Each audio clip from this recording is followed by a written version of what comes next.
তুমি কমান তখন চালু করবো। আসসালামু আলাইকুম ওয়া রাহমাতুল্লাহি ওয়া বারাকাতুহু। আলহামদুলিল্লাহি ওয়াহদা, আসসালাতু ওয়াসসালামু আলা নাবিয়্যা বা'দা, আম্মা বা'দ। আউযু বিল্লাহি মিনাশ শাইতানির রাজীম। বিসমিল্লাহির রাহমানির রাহিম। ইয়া আইয়ুহাল্লাযীনা আমানু আতিউল্লাহ ওয়া আতিউর রাসূল। ইয়া আইয়ুহাল্লাযীনা আমানু ইযা নুদিয়াতিস সালাতু লিয়াউমিল জুমআহ। সম্মানিত উপস্থিতি, প্রশংসা আল্লাহ সুবহানাহু ওয়া তাআলার জন্য, শান্তি অবতীর্ণ হোক আল্লাহর রাসূলের উপর। আল্লাহুম্মা সাল্লি আলাইহি, আল্লাহুম্মা বারিক আলাইহি। আজকে আমার সংক্ষিপ্ত বক্তব্যের বিষয় হলো নামাজের গুরুত্ব। আজকে কি বার? শুক্রবার। জুমার দিন ছিল নাকি? আপনারা জুমা পড়েছেন তো সবাই?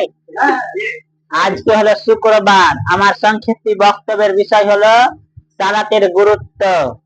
আমরা সালাতের গুরুত্ব যে বলতে যে আমি তার আগে একটি কথা, অনেক মানুষকে নামাজের কথা বলতে গেলে বলে আমি শুক্রবার দিন পড়বো, বলে না? বলে না? বলে। কিন্তু এখন অনেক মানুষ নামাজ ধরেনি, আছে না নেই? আছে। আরেকটা মানুষ, কত যুবককে বলা যায়, ওকে যদি 3-4 বার বলা যায় 3-4 দিয়ে, তো বলে শুক্রবার ধরবো। ও শুক্রবার করতে করতে ও বার্ধক্যে পৌঁছে যায়। কথা বলুন ঠিক কিনা? আজকে আমার সংক্ষেপে বক্তব্যের বিষয় হলো সালাতের গুরুত্ব। আজকে যে বিষয়টি খুব গুরুত্বপূর্ণ বিষয়, মনোযোগ সহকারে শুনতে হবে। আল্লাহ রাব্বুল আলামিন বলেন তোমরা 5 ওয়াক্ত সালাত আদায় করো। কয় ওয়াক্ত? বিশেষ করে তোমরা আসরের সালাতকে ভালো করে আদায় করো। আল্লাহর নবী বলেন, কথা ভালো করে বুঝবেন, আপনি কোটি কোটি টাকা দান করতে পারেন, শত শত টাকা দান করতে পারেন, আপনি মানুষের সাথে ভালো আচরণ করতে পারেন, তবে আল্লাহর নবী বলেন কিয়ামতের ময়দানে আপনাকে বলা হবে না যে আপনি যাকাত দিয়েছেন কিনা, আপনি অমুক কাজ করেছেন কিনা, এটা আল্লাহ সুবহানাহু ওয়া তাআলা আগে বলবেন না। আল্লাহ সুবহানাহু ওয়া তাআলা যেটা সর্বপ্রথম জিজ্ঞাসা করবে, তুমি নামাজ আদায় করেছো কিনা। কথা বলুন ঠিক কিনা? আল্লাহ রাব্বুল আলামিন আল্লাহর নবী বলেন, যার সালাত ঠিক তার সবকিছুই ঠিক, যার সালাতে গন্ডগোল তার সবকিছুতে গন্ডগোল। মুসনাদে আহমদ হাদিস নম্বর 21577। মুআয ইবনে জাবালকে 10টি কাজের উপদেশ দিয়েছি। কয়টা কাজের? 1 নম্বরে মুআয ইবনে জাবালকে বলেছেন, মুআয তুমি এমন দিকে যাচ্ছ, যখন তোমার লোকেরা যখন ইসলাম গ্রহণ করবে তখন তুমি তাদেরকে 10টা কাজের উপদেশ দিও।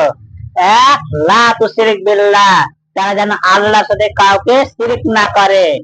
2, মুআয তোমার লোকেরা যেন পিতা মাতার অবাধ্যতা না হয়। তারপরে মুআযকে বলছে, মুআয তোমার উম্মতদেরকে বলে দিও তারা যেন কোনদিন কোন সময়ে ইচ্ছাকৃত ভাবে যেন 1 ওয়াক্ত সালাত না ছাড়ে। আচ্ছা বলেন তো, সালাতের সাথে সম্পর্কটা কার? আল্লাহ। আল্লাহর আছে না নেই? আল্লাহর নবী মুআযকে কেমন করে বুঝাচ্ছেন শুনেন। একটা হাত এই মানে জমা আছে, হাতটা এই মানে জমা আছে, কথায় কান দিবেন ভালো করে, মোবাইলে দিয়ে কান দিবেন না। হাতটা এই মানে জমা আছে, কত কাছাকাছি আছে বুঝতে পারছেন? সেরকমই যখন মানুষ নামাজ আদায় করে, এরকম করে হাত জমা ঠিক না আল্লাহ তরফে জমে থাকে। কথা বলুন ঠিক কিনা? যখন সে নামাজ ছেড়ে দিল, তখন এই জমা আল্লাহ সাথে এরকম জমাটাই মানে কেটে গেল। দলিল, আল্লাহর নবী বলেন, যে ব্যক্তি ফজরের নামাজকে আদায় করলো, আল্লাহ তার জিম্মেদারে হয়ে গেল, আল্লাহ সুবহানাহু ওয়া তাআলার জিম্মেদারে সে হয়ে গেল। সুবহানাল্লাহ। নামাজের গুরুত্ব কত। আজকে যদি আপনাকে বলি, দাদা নামাজ পড়েন, বলছে দাদা আমি গুনাহ ছাড়তে পারি না দাদা, বলছে আমি অমুক গুনাহ ছাড়তে পারি না দাদা। আপনার দ্বারা কখনো গুনাহ ছুটবে না। একদিন আল্লাহর নবীর কানে কথা গেল, বলা হচ্ছে আল্লাহর নবী অমুক সাহাবী তাহাজ্জুদও পড়ে, নামাজও পড়ে, আর চুরিও করে। আল্লাহর নবীর কাছে যখন এই কথা বলা হলো, তখন আল্লাহর নবী কইছে আর তাহাজ্জুদ তাকে খুব শীঘ্রই তাকে চুরি করা থেকে বাঁচিয়ে নেবে। কথা বলুন ঠিক কিনা? তাহলে নামাজের গুরুত্ব কত। আর এটা আমার কথা নয়, এটা তো নবীজি তাহাজ্জুদের ব্যাপারে বললো, আর আল্লাহ নিজে সূরা আল কাবুতের 29 নম্বর সূরা, কথা বলবেন না, সূরা আল কাবুতের 29 নম্বর সূরা 45 নম্বর আয়াত আল্লাহ বলছে নিশ্চয় ইন্না সালাতি ফি তানহার আনিল মুনকার, যে অবশ্যই নিশ্চয় সালাত মানুষকে নির্লজ্জ বেহায়াপনা পাপ কাজ থেকে বাঁচিয়ে রাখে। নিশ্চয় শব্দটা তখনই আসে, ধরেন আমি আপনার কাছে টাকা ধার নিব, আপনার কাছে চাইছি, আপনি দেন না, তখন আমি বলছি ভাই আমি নিশ্চয় অবশ্যই তোমাকে কালকে দিয়ে দিব। এটা কি কারণে বলা হয়? বিশ্বাস করার কারণে। আল্লাহ সুবহানাহু ওয়া তাআলা আপনাকে বিশ্বাস করার কারণে বলছে নিশ্চয় সালাত মানুষকে পাপ কাজ থেকে বাঁচিয়ে রাখে।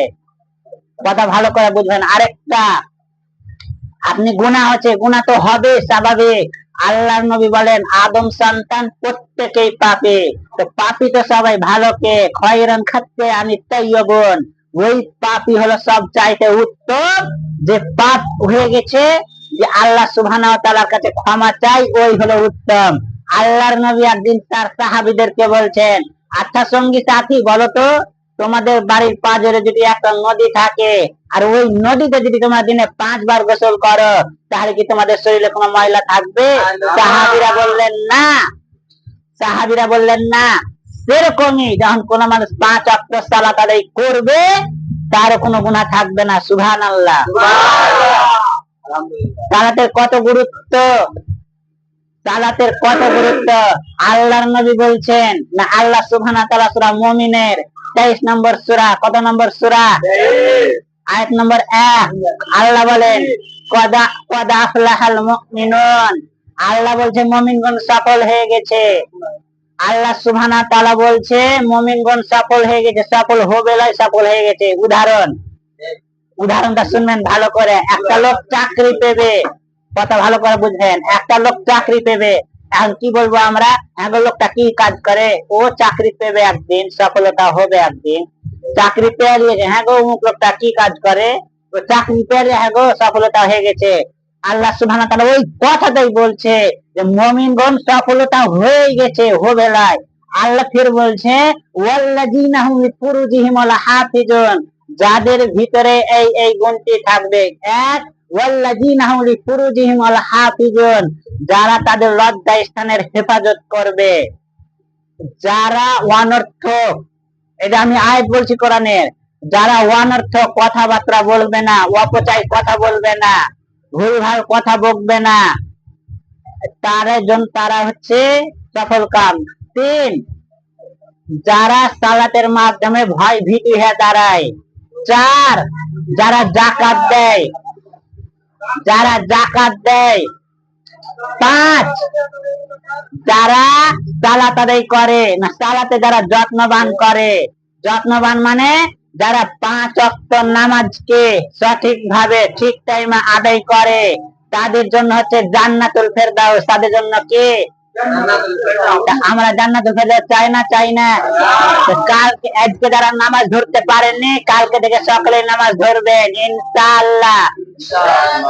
আসসালামু আলাইকুম ওয়া রাহমাতুল্লাহি ওয়া বারাকাতুহু।